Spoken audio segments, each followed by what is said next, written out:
Comment ça se passe les Sassas de l'espace? C'est Loulou Manga. Bienvenue sur la chaîne Manga. En veux-tu? Ta ta ta ta ta. En voilà. C'est parti les amis pour un avis manga des familles et une vidéo très spéciale aujourd'hui parce que on parle de Get Backers. On parle du tout premier manga que j'ai acheté quand j'étais gamin.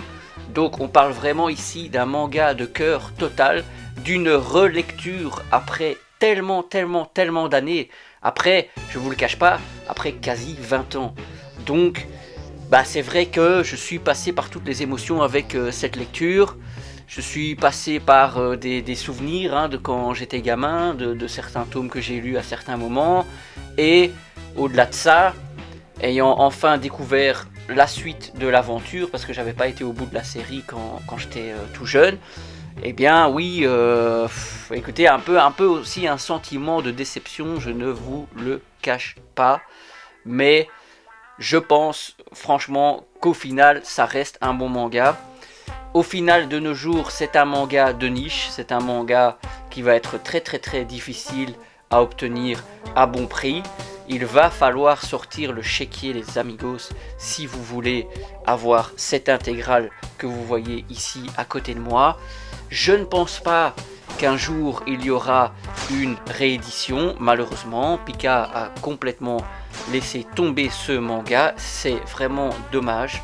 Parce que de nos jours, avec des éditions en double tome un peu cheap, voilà, pour faire découvrir aux lecteurs, ça l'aurait fait quoi, ça l'aurait fait.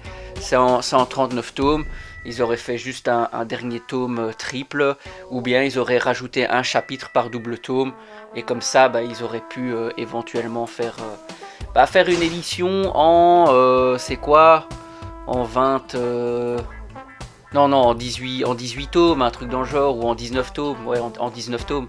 Ça aurait été ça aurait vraiment été cool quoi, je trouve. Mais bon, revenons-en à nos moutons. Get Backers, ouais, et oui, les récupérateurs, les deux gamins qui se chargent de récupérer ce que vous avez perdu. Et donc, à la base, le speech, c'est ça, à la base, c'est très simple. Mais bon, ça va partir un petit peu en live, ça va partir un petit peu dans tous les sens. Sachant qu'il y a quand même une partie un petit peu... pas science-fiction, mais un petit peu, bon, ils ont des pouvoirs, donc un petit peu surréaliste, c'est ça le mot que je cherchais.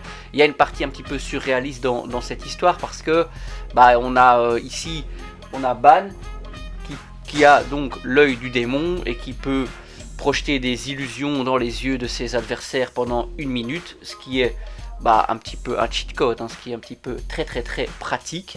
Il a aussi une technique de combat assez développée, donc... il a vraiment la possibilité de nuire à ses adversaires. Et on a Ginji, ici, le petit blondinet, qui lui est littéralement l'empereur de la foudre. Il peut maîtriser l'électricité, donc il peut rendre des objets un petit peu aimantés aussi. Il peut donc projeter des décharges électriques plus ou moins puissantes sur ses adversaires. Ça aussi c'est très puissant, et surtout quand il se transforme, quand il revient à son état d'empereur de la foudre, eh bien il est quasi invincible quoi. Il est extrêmement puissant. Il y a un petit peu une dualité comme ça dans sa personnalité, quand il est au calme, quand il est calme, il est super sympa. Quand il est empereur de la foudre, il pourrait même tuer ses meilleurs amis. Il y a un petit peu plein de scénarios qui se mettent en place par rapport à ces deux faits, à ces deux pouvoirs, à ces deux personnages que je viens de vous expliquer. On a ici sur Manga News, fatalement une note assez moyenne, et je dois le concéder. La rédaction a donné 14,6. C'est quand même 7,5, non. Ouais, non, 7, et quelques sur 10. Les lecteurs ont donné 14,5 sur 10. Oui, on reste sur du 7 sur 10. On reste sur un manga qui est potentiellement moyen. Est-ce que moi je le considère comme moyen? On va voir. Donc, c'est sorti au Japon en 1999 pour mes amis compatriotes belges. 7 donc au dessin Ayamine Rando, 7 au scénario Aoki Yuya et Ando Yuma. Donc c'était Pika édition, shonen, aventure, humour. Donc c'est quand même au Japon un manga qui a eu énormément de succès. C'est un manga qui a eu 17 millions d'exemplaires au Japon.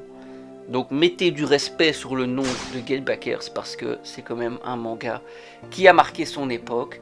C'est un manga, très honnêtement, quand je l'ai relu, qui je pense a inspiré des mangaka qu'on a vu fleurir, qu'on a vu exister plus tard. Que ce soit, je sais pas, oui, dans une certaine mise en page, que ce soit dans certains personnages, dans certains designs, dans certains pouvoirs, dans certaines mises en scène. Moi je reconnais quand même beaucoup éventuellement d'auteurs qui ont été inspirés. Attention, dans les 10 premiers tomes du manga, un des assistants du dessinateur n'était autre que Atsushi Okubo, qui a donc fait plus tard Fire Force et Soul Eater. Ça c'est pour l'anecdote, j'ai trouvé ça très intéressant de constater qu'un auteur que j'aime beaucoup, qu'un style que j'aime beaucoup, a travaillé en tout cas avec ce manga de cœur que j'avais et que j'ai découvert quand j'étais tout gamin. Je fais juste attention 2 petites secondes au chat parce que je pense qu'elle va tout me flinguer le setup. Mais bon, c'est pas grave. Alors, on va lire le résumé ensemble. Je vais peut-être mettre le résumé en face ou... Bon, vous m'en voulez pas si je regarde à droite. Ginji Amano et Ban Mido sont 2 êtres dotés de pouvoirs extraordinaires. Tandis que le premier, surnommé l'empereur de la foudre, est capable de laisser s'échapper de son propre des puissantes décharges électriques, le second peut, grâce à son œil maléfique, ou Jagan, faire naître des illusions dans l'esprit des personnes qui croisent son regard. Il possède également une poigne terriblement vigoureuse, le Snakebite, qui approche une puissance d'écrasement de 200 kg. Leurs capacités hors du commun, finalement assez peu utilisées dans la vie de tous les jours, vont leur servir lorsque, fatigués d'être constamment sans le sou, ils décident de s'allier pour former les Gatebakers, spécialité en recherche d'objets perdus ou volés. Leur devise, ce qu'on vous a dérobé, nous le récupérons. Et oui, ça c'est très intéressant comme devise, j'aime beaucoup. Une profession de foi qui n'ira pas sans heurte lorsque, dans certaines missions, lors de certaines missions. Si les Gatebakers possèdent des capacités hors du commun, les personnages qu'ils vont croiser, avec lesquels ils vont avoir du mal à partir, ne sont évidemment pas en reste. Spécialistes des poisons, psychopathes à la vivacité stupéfiante, armés de scalpels, médiums capables de deviner l'avenir immédiat, de nombreuses rencontres vont se transformer en affrontements dont l'issue n'est jamais certaine. Mais les ennemis d'un jour ne peuvent-ils pas devenir en fonction des circonstances les alliés de demain? Et oui, ça c'est très Naruto-esque, hein, voilà. On affronte des ennemis qui deviennent des amis, qui nous aident à affronter d'autres ennemis, qui deviennent des amis, enfin... après, dans Gatebakers, c'est toujours un petit peu plus nuancé, parce qu'il y a certains personnages, ils sont là, ils prennent part à la même mission que toi, mais au détour d'un couloir, si t'es de dos, il va te planter, quoi. Donc c'est quand même assez intéressant. Il y a quand même 39 tomes hein, à Gatebakers, c'est pas un petit manga, hein. Moi je trouve que c'est quand même un moyen, voire long manga. C'est à prendre en considération. On en revient au niveau du prix. Oui, ça va être entre 300 et 400 euros l'intégrale, parce que plus imprimé, parce que commercialisation stoppée, parce que ancienneté aussi, et tout simplement parce que il n'y a probablement pas de réédition prévue à ce jour, ça c'est clair et net. Après, écoutez, au niveau des commentaires des lecteurs, c'est un petit peu dans l'émotion, hein. Il y a quelqu'un qui dit mon manga préféré, le seul et l'unique, même si d'autres séries sont mieux réalisées. J'adore Ban et Ginji et leurs boulettes, j'adore Akabane, mon perso préféré de la série. Et donc quelqu'un d'autre et donc ces personnes-là mettent 20 sur 20. Quelqu'un d'autre dit j'ai commencé par regarder l'animé et puis j'ai lu les livres grâce à ma sœur et vraiment c'est un très bon manga. Les Gatebakers sont très attachants, les combats sont géniaux et la fin est pas mal, je conseille vraiment. C'est un autre dit manga préféré, mon manga préféré. J'ai peur du chat, j'ai vraiment peur du chat, j'ai pas envie qu'elle me fasse tomber cette édition là, vraiment pas. Et donc ici pour nuancer, il y a un autre commentaire qui a mis 12 sur 20 qui dit manga brouillon, autant au niveau de la lecture des combats que du scénario qui s'embourbe dans les intrigues secondaires qui ne prennent presque toute fin dans le dernier arc. qui est du coup trop long, trop lourd, trop complexe, à la limite de l'incompréhensible. Heureusement que le twist final apporte pour moi une conclusion satisfaisante, bien que n'expliquant pas certains mystères. Et ce commentaire-là est très pertinent, je trouve. Ce commentaire-là est très pertinent parce qu'avec du recul, avec moins d'émotion, en pensant moins à son passé quand on a lu cette série quand on était gamin, c'est vrai que elle a des failles, cette série, elle a des failles. Il y a des arcs très très courts. Les histoires courtes, en 10 chapitres max, sont excellentes. On les retient. Il y a un tenant, il y a un aboutissant. Très sympa, il y a de l'humour. Ils ont récupéré ce qu'ils devaient récupérer. Enfin, très cool. Après, pour certains arcs, il y a certains arcs qui sont très très très très très longs. Je pense éventuellement, si vous avez lu ce manga, à l'arc de la main de Dieu, avec les cartes et tout, j'ai trouvé ça un petit peu en dessous, un petit peu moins intéressant. Il y a effectivement l'arc avec les Kiryudo, les Mariudo, enfin les espèces de familles là qui s'entre-déchirent.